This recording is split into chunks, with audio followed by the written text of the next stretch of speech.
Ini sebagai pasukan hantu yang tak kelihatan yang bisa menjaga tanaman padi kita dari serangan hama maupun ini penyakit.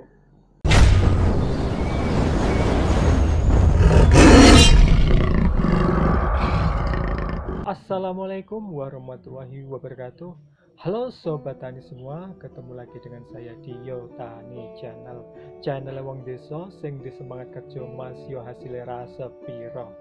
Oke, dalam jumpa kali ini kita akan mengulas sedikit tentang tanaman padi atau antisipasi tanaman padi sebelum terserang hama atau penyakit. Sobat Tani semua, tentunya sudah pasti untuk memiliki tanaman padi yang bagus dan nantinya mempunyai hasil yang melimpah itu adalah harapan satu-satunya bagi para petani, juga menjadi penopang ekonomi pendapatan bagi para petani. Dan kita tahu jika pendapatan petani meningkat, tentunya kehidupan para petani semakin membaik tentunya.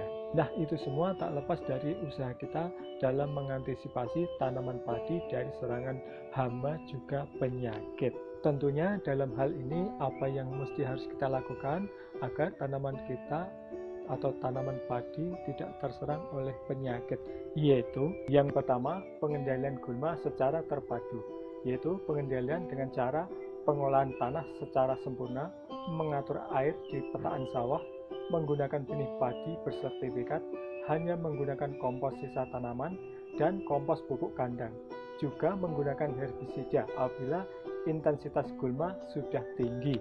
Yang kedua, pengendalian hama dan penyakit terpadu. Pengendalian hama dan penyakit terpadu ini atau PHT merupakan pendekatan pengendalian yang memperhitungkan faktor ekologi, sehingga pengendalian dilakukan agar tidak terlalu mengganggu keseimbangan alami dan tidak menimbulkan kerugian besar. PHT merupakan panduan berbagai cara pengendalian hama dan penyakit, diantaranya melakukan monitoring populasi hama dan kerusakan tanaman, sehingga penggunaan teknologi pengendalian dapat lebih tepat. Sobat Tani, memang kita tidak bisa menghindar pada musim hujan saat ini, karena pada musim hujan saat ini itu penyakit atau hama itu datang dan menyerang tanaman padi, dan itu pun datangnya pada malam hari. Biasanya hama yang sering menyerang tanaman padi yaitu keong mas, wareng coklat, penggerek batang, tikus, walang sangit, dan penyakit hawar daun atau bakteri HBD. Nah, Sobat Tani, dalam hal ini artinya tanaman padi kita belum terserang oleh hama maupun penyakit dan masih aman-aman saja. Karena ini hanya sebagai antisipasi saja, kita bisa lakukan penyemprotan dengan menggunakan insektisida Fenit 150 OD. Ya, ibaratnya ini sebagai pasukan hantu yang tak kelihatan yang bisa menjaga tanaman padi kita dari serangan hama maupun ini penyakit. Dan ini penggunaannya pun kita kurangi, tidak sesuai dengan ini takaran atau dosis yang dianjurkan. Nah, kecuali kalau memang benar-benar tanaman padi kita itu terserang oleh hama atau penyakit, tentunya penggunaan ini Fenit ini harus sesuai dengan dosis takaran yang dianjurkan.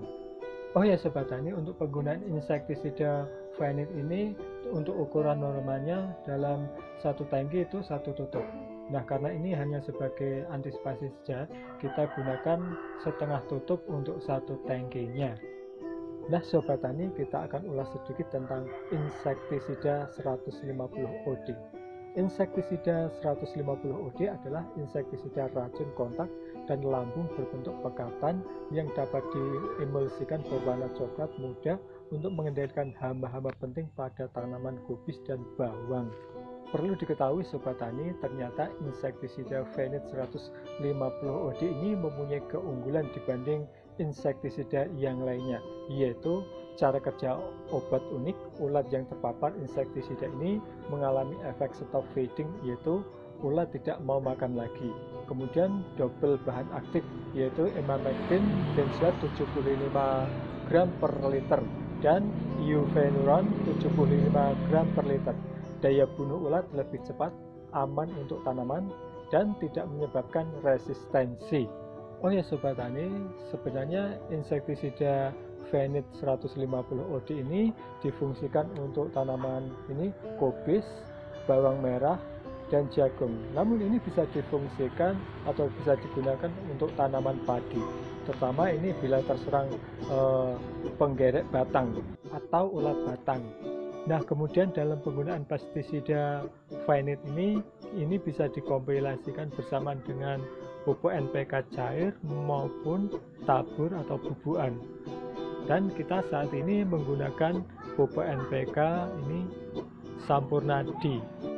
Nah, sekarang kita juga akan mengupas ini tentang pupuk NPK Sampurna D.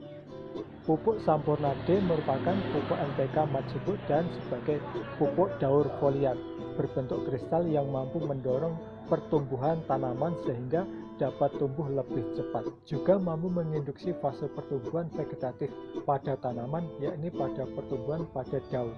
Hal ini terlihat dari kandungan nitrogen yang lebih dominan dibandingkan unsur dan senyawa lainnya.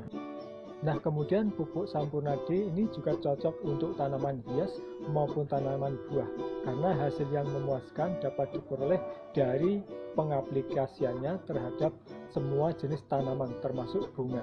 Pupuk Sampurna D merupakan jenis pupuk yang sering direkomendasikan para pakar nutrisi tumbuhan. Selain itu, Sampurna D menjadi salah satu alternatif pupuk murah dengan hasil yang terbilang maksimal. Nah, berikut ini komposisi pupuk Sampurna D. Nitrogen 28%, fosfat 11%, kalium 19%, magnesium 1%. Dosis pemakaian 10-30 gram ke dalam 10 liter air setiap 8-10 hari sekali tergantung dari keadaan setempat. Nah, Sampurna D ini dapat dicampur dengan berbagai pestisida kecuali yang bersifat alkalis. Nah, begitulah sekiranya informasi ini. Oke Sobat Tani, saya rasa cukup sampai di sini dulu. Apa yang saya sampaikan ini mudah-mudahan bisa bermanfaat. Dan mungkin jika ada kekurangan atau ingin bertanya, silahkan tulis di kolom komentar. Nah, sebelum saya akhiri, sebelum dan sesudahnya, saya ucapkan banyak terima kasih. Akhir kata, wassalamualaikum warahmatullahi wabarakatuh.